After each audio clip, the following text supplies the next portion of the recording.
There's a little pebble in this couch right here, and I need to sit in here, but she's really skittish, so I don't think she's gonna stay on my lap, but I can try. Hi, Pebble. Can I sit here too? You can go right up there. Hello, I'm Jenny Fern and welcome to my library. I am a chaotic neutral mechanical engineer who's really into permaculture and wants to talk about books.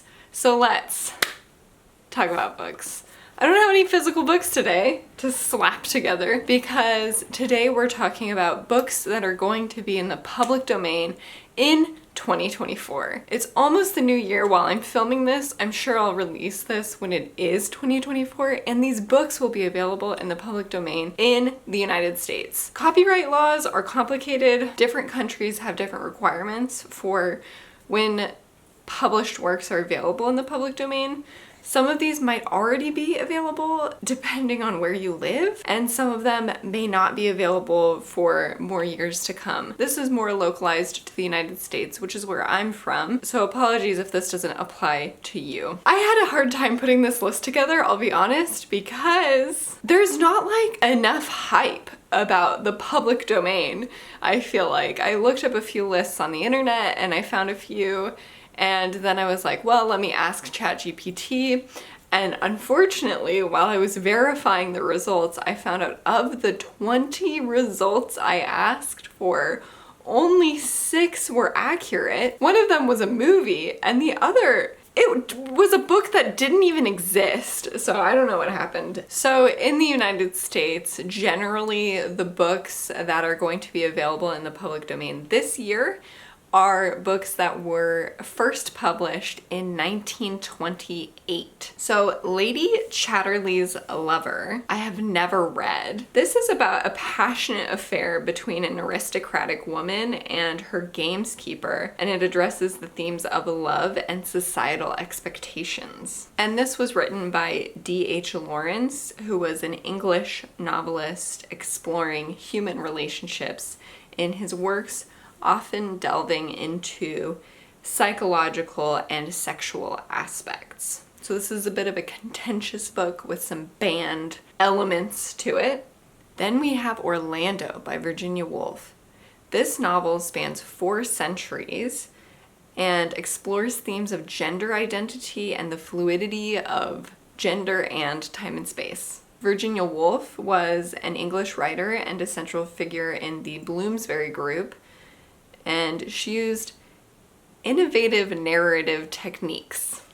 I'm not sure how long Orlando is, but it does sound pretty interesting in terms of like the themes that it explores. Next up, we have a play, Strange Interlude by Eugene O'Neill. This delves into the complexities of love and relationships using inner monologues to reveal characters' thoughts. And Eugene O'Neill was an American playwright and a Nobel laureate known for his contributions to American drama. Then we have a book by, and I can't believe I don't know how to pronounce his name. It's spelled like Evelyn, but is it Evelyn Bois? What does that say, Anaya? What?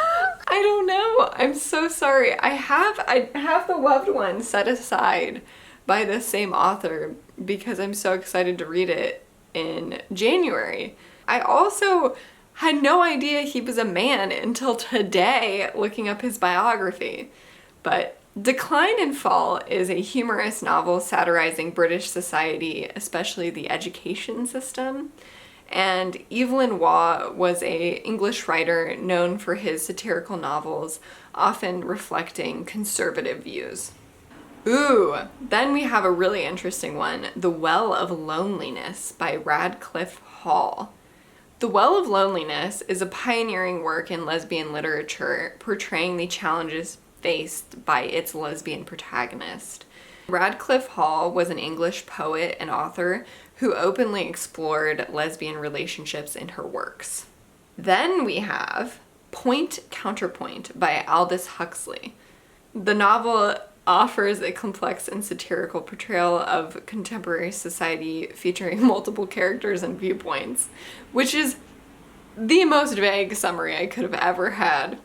And this is by Aldous Huxley, who is an English writer and philosopher who explored dystopian themes and intellectualism. Yes, oh my god. I was just at my sister's house, and this was one of her husband's childhood picture books, Millions of Cats. So I picked it up and I started reading it.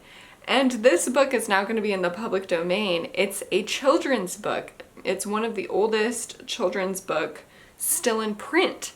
Isn't that amazing? I put my camera down real quick because there was this van that was like parked in front of my house and I just got kind of creeped out by it.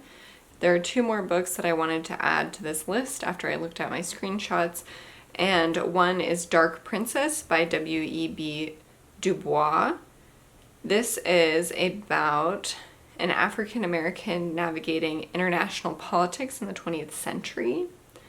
W.E.B. Du Bois was an American sociologist, historian, civil rights activist, and co-founder of the NAACP. Then we also have Home to Harlem by Claude McKay. This is about a World War I veteran returning to the vibrant world of Harlem. That sounds so interesting. And Claude McKay was a Jamaican-American writer associated with the Harlem Renaissance. So those are the 8, I think, books that I have for you.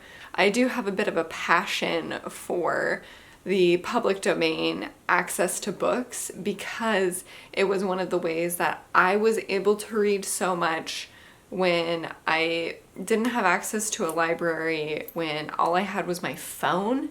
And now there's tons of ways to get books that's even more accessible than when I was younger. But when I was in college, I would read public domain books on my phone all the time. And it was a wonderful way for me to get access to works that I wouldn't have access to otherwise. Thank you so much for watching this video. I hope you enjoyed it. I hope you got some good recommendations for your 2024 reading year. And please, if you have recommendations for books that are going to be available in the public domain in 2024, let me know. And also, if you just have generally good recommendations for books that are currently already in the public domain, I would also really appreciate that. Thank you so much for watching, and I will see you again soon. Bye.